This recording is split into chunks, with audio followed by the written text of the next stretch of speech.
بریم کامیون.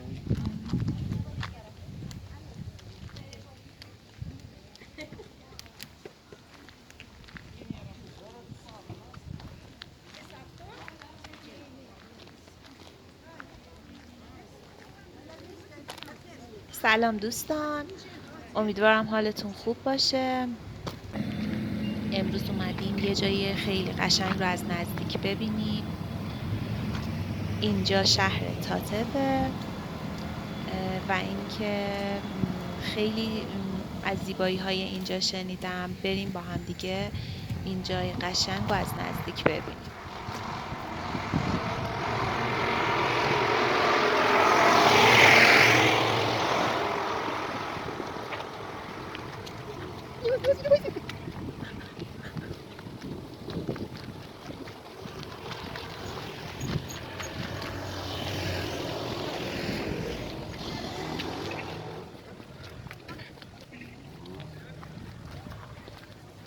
این بنای زیبایی رو که دارید میبینید صومعه تاتبه که میخوایم بریم اینجا رو از نزدیک با هم ببینیم. امیدوارم که از دیدنش لذت ببرید.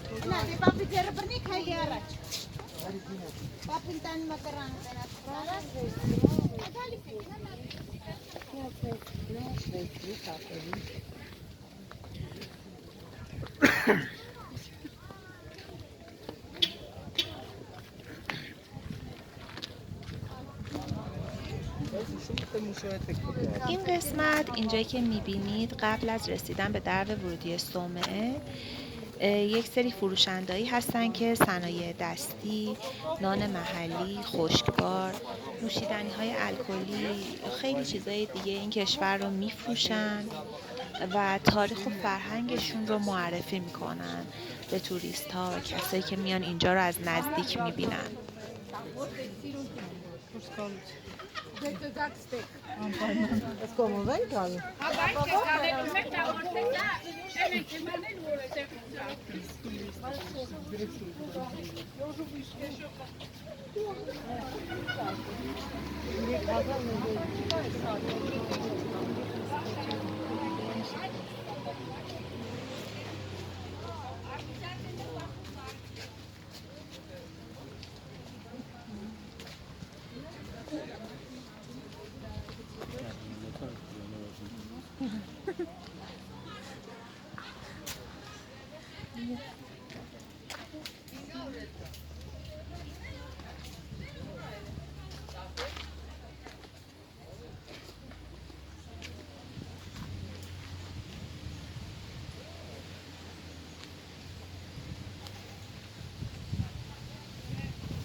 صومعه تاتب یکی از زیباترین جاذبه‌های گردشگری ارمنستانه.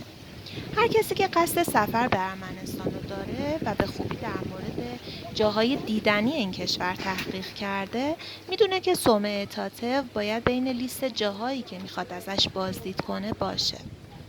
یک مکان نمادین که نه تنها در ارمنستان بلکه در کل منطقه قفقاز جزء مهمترین صومعه به شمار میره. صومعه‌ای که برای صخره‌ای در دل کوهستان قرار داره، قرن 9 میلادی ساخته شده و یکی از شاهکارهای معماری در منطقه محسوب میشه. البته با توجه به شرایط آب و هوایی همیشه نمیتونید از اینجا بازدید کنید، مخصوصا تو فصل سرد سال که تقریبا بازدید از صومعه تاتب غیر ممکن میشه. برای رفتن به این محل بعد از اینکه از ایروان به منطقه رسیدید میتونید با یه تلکابین بسیار بلند به نام بالهای تاتف به صومعه برید و بالهای تاتف خودش بلندترین تلکابین بدون توقف در دنیا هستش و یکی از جاذبه های اینجا به شمار میره.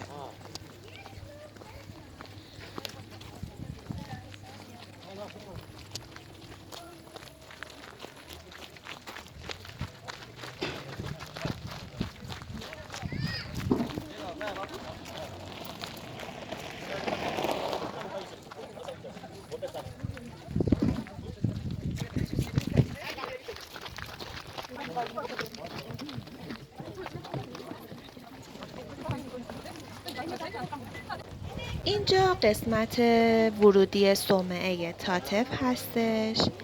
صومعه تاتف یا مجموعه کلیسای تاتف صومعه‌ای هستش که مرتبط به کلیسای حواری ارمنی متعلق به سده نهم میلادی که در 250 کیلومتری جنوب شرقی ایروان نزدیک روستای تاتف در استان سیونیک قرار داره.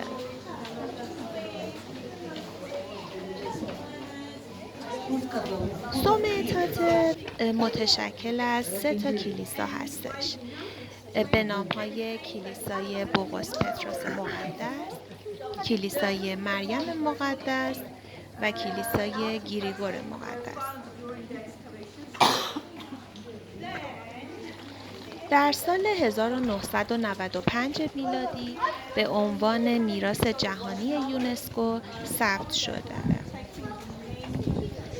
در سده‌های 14 و 15 میزبان یکی از مهمترین دانشگاه‌های قرون وسطای ارمنستان به نام دانشگاه تاتف بوده.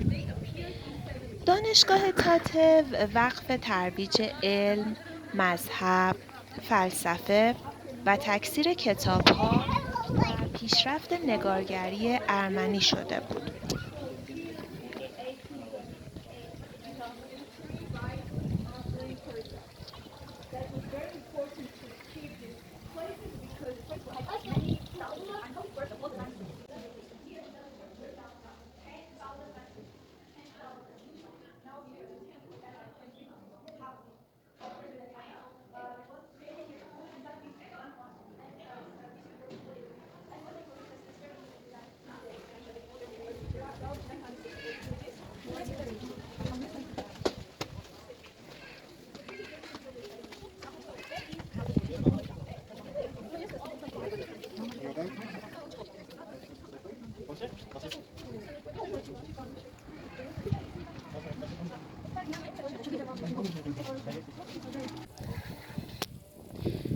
در سال 1044 میلادی کلیسای مریم مقدس و ساختمان‌های اطراف اون توسط حمله نیروهای نظامی کشور همسایه تخریب شد. اما در فاصله کوتاهی پس از اون مورد مرمت و بازسازی قرار گرفت. در سال 1807 میلادی کلیسای مریم مقدس در قسمت شمالی صومعه ساخته شد.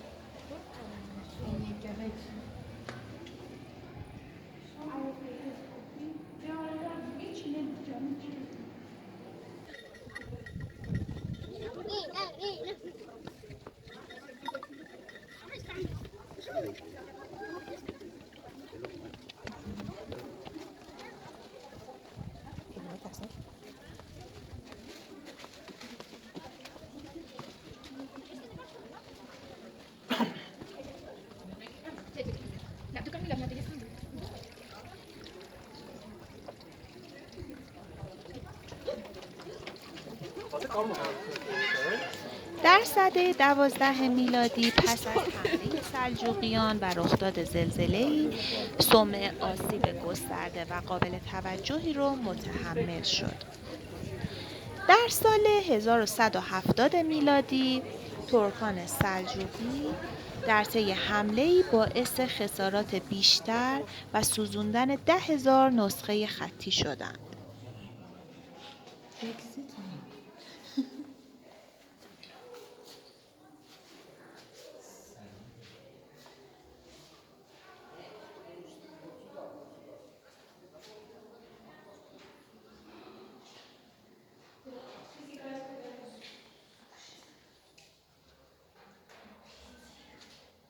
صومعه تاتف در اواخر سده 13 میلادی بازسازی شد. در زمان حمله‌های تیمور لنگ به سیونیک، صومعه تات‌و مورد غارت و سوختگی قرار گرفت و بخش قابل توجهی از املاک صومعه به تاراج رفت.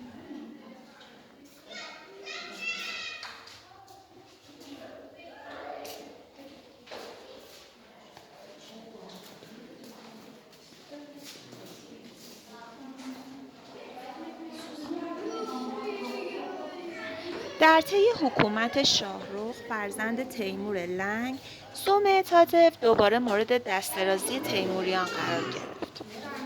در طی سده 17 و 18 میلادی ساختمان‌های قدیمی مورد بازسازی قرار گرفت و ساختمان‌های جدیدی به مجموعه اضافه شد. اما در سده 18 میلادی بار دیگر توسط آقا محمد خان قاجار مورد حمله قرار گرفت.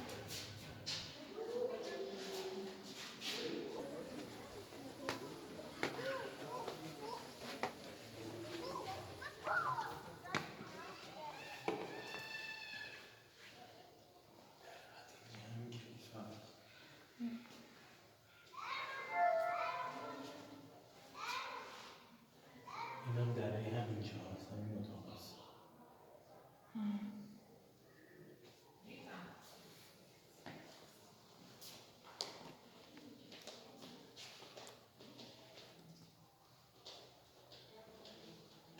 گفتم گرم اینجا خونکی اون که چراغا روشنه.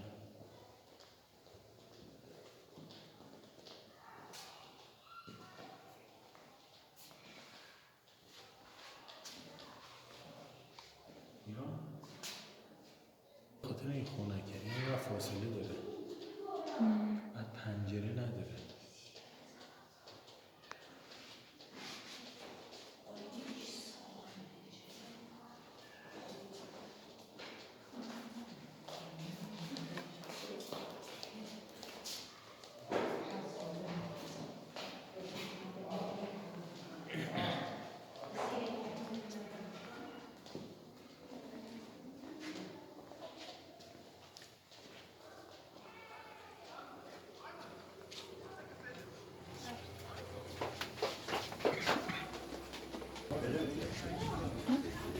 در خصوص معماری و نقشه کلیسای بوقوس پطرس مقدس باید بگیم که ساختمان کلیسا مستطیلی شکله و از غرب تا شرق گسترش پیدا میکنه. ساختمان کلیسا شامل یک گنبد مرکزی، دو ستون در قسمت شرقی آن، محراب و قربانگاه هستش. دیوارهای داخلی و خارجی کلیسا با سنگ‌های برش خورده پوشانده شده. دیوارها و گنبد کلیسا دارای پنجره‌های باریکه که باعث روشنایی شبستان میشه. در سال 930 میلادی دیوارها به نقاشی‌های دیواری مزین شدند که امروزه برخی از اونها باقی موندن. مقبره گریگور تاتواتسی در این کلیسا واقع شده. گاوازان یک ستون 8 متری با یک صلیب خاچکار متعلق به سده 10 میلادی و در جنوب کلیسا قرار دارد. هدف اصلی ساخت این ستون آگاه شدن از وقوع زلزله بوده و بعد از وقوع زلزله و حرکتش اون رو به حالت اول برمیگردوندن. این صومعه دارای چهارچوب طلاکوب می باشد که انجیل روی آن ذکر گردیده است. درب کلیسای تاتو یک منبت‌کاری بسیار زیبا داره که با الگوی گل‌های زیبا حکاکی شده. پیش از اینکه صومعه تاتو محل عبادت مسیحیان باشه، به عنوان یک معبد بتپرستی از اون استفاده می شده. صومعه تاتو یکی از مهمترین مراکز مذهبی کشور ارمنستان و اصلی ترین جاذبه توریستی این کشوره. این منطقه یکی از 15 منطقه باستانی از قلمرو سلطنت ارمنستان به شمار می رفته.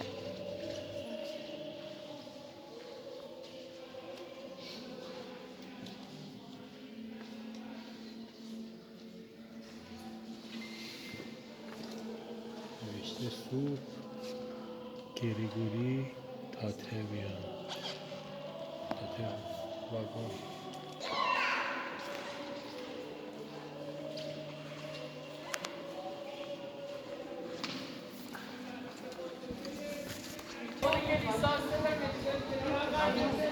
و یه سری چیزایی که دیگه‌هاشون به فعلی نمی‌تونیم نبردن موزه جای دیگه قرار بدن.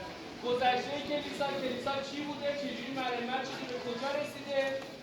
اون پشت حالت متمرکزی قرار داره و خود ساختمان کلیسا تشکیل داره.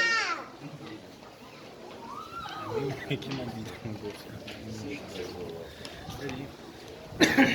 پشتم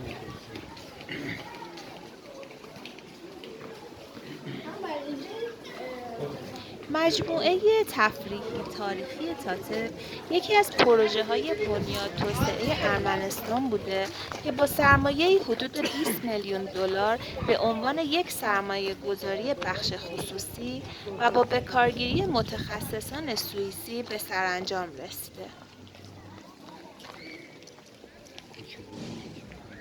راه‌اندازی خط تلکابین هزینه‌ای 18 میلیون دلاری در بر داشته که بیشترین بخش آن توسط کمک‌های مالی از جانب بخش‌های خصوصی تامین شده.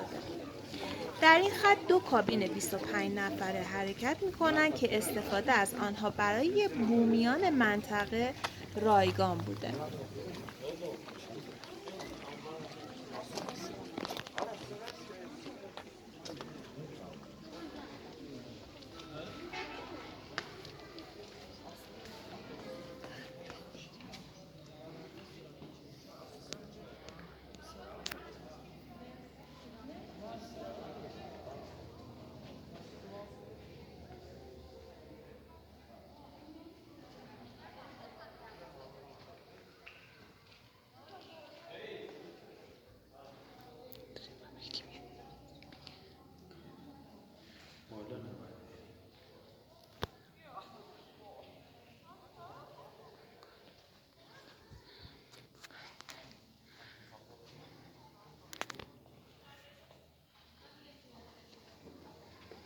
اینجاش خیلی خوشگل بود. این مقبره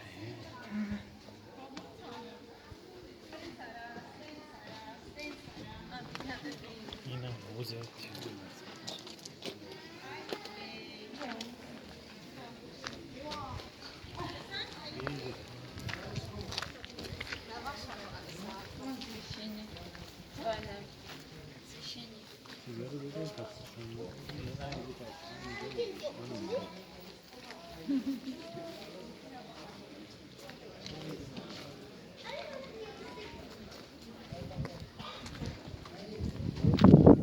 Много вас еще здесь ждать? Мама, там что? Еще какой-то вход есть? Да. А, не, ничего нет.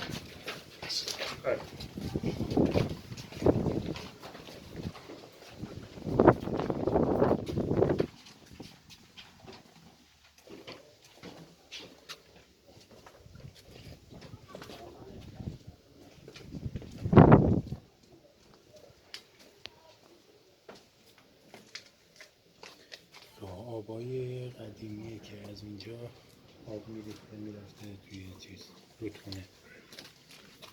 این انباره هست این هم یه انباره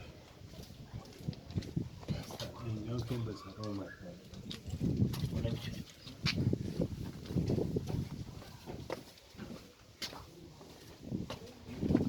راه فاضلابه که چیز میشه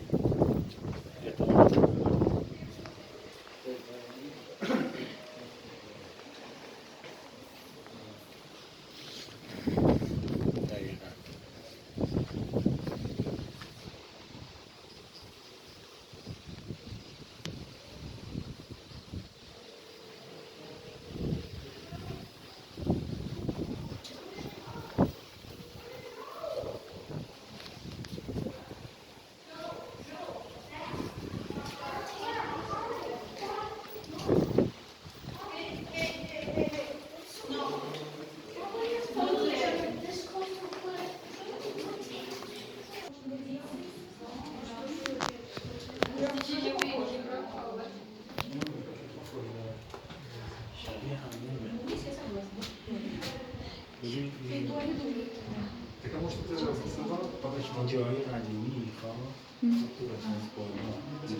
میکردم آب میومد اینجور دیگ میذاشتم گرم میشه سنگیه بعد ببین این پایین آب میرفته پایین منطقه قدیمی توی اصفهان هم اینجوری قدیما اینجوری آب گرم کنه درست میکردن میذاشتن آفتاب میتابیده به آب گرم که میشده باز میکردن که بیاد پایین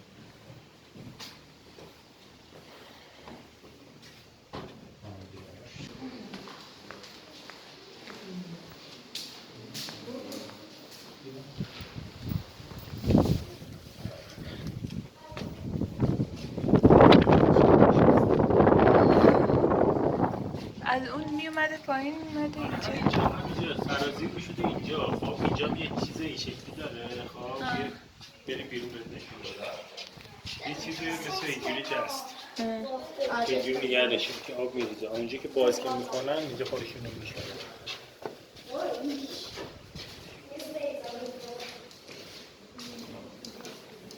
خیلی نمیدونم این چیه من تو اصفهان تو علی بابود بودم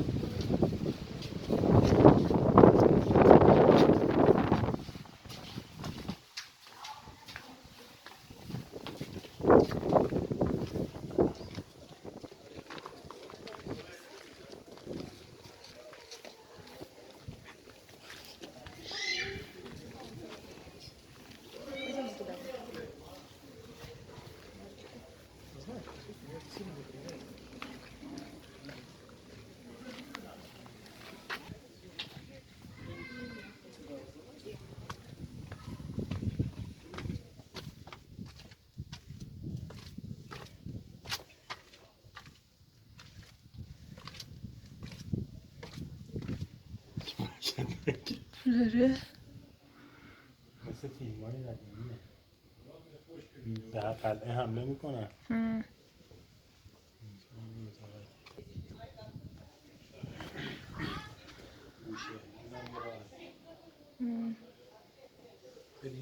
بیا اینجا هم راه داره به کجا راه داره؟ بیا نمیدونم به کجا راه داره ولی به یه جای راه نداره بسته است داره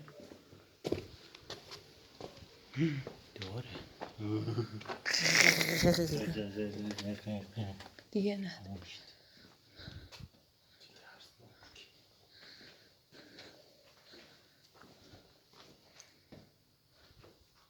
بالا چه دیدی؟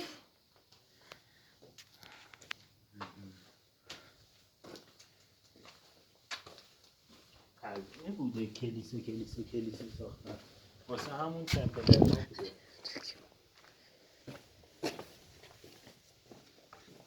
اون برو بستن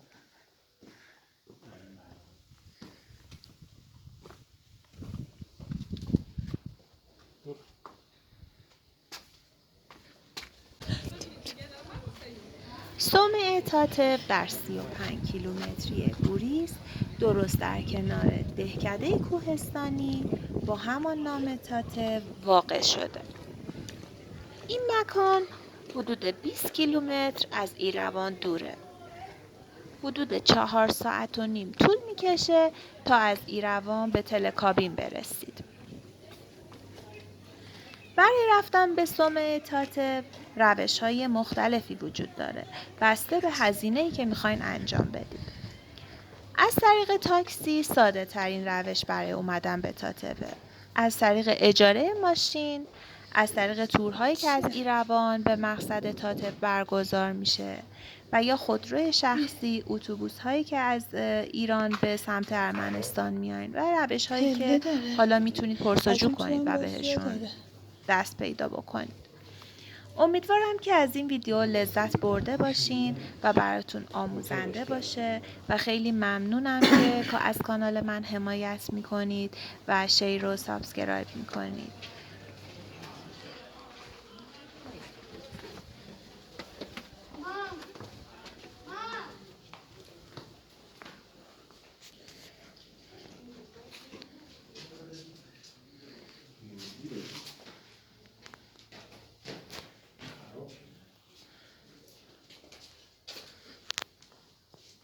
دیدی دیدی اون مجسمه رو؟ این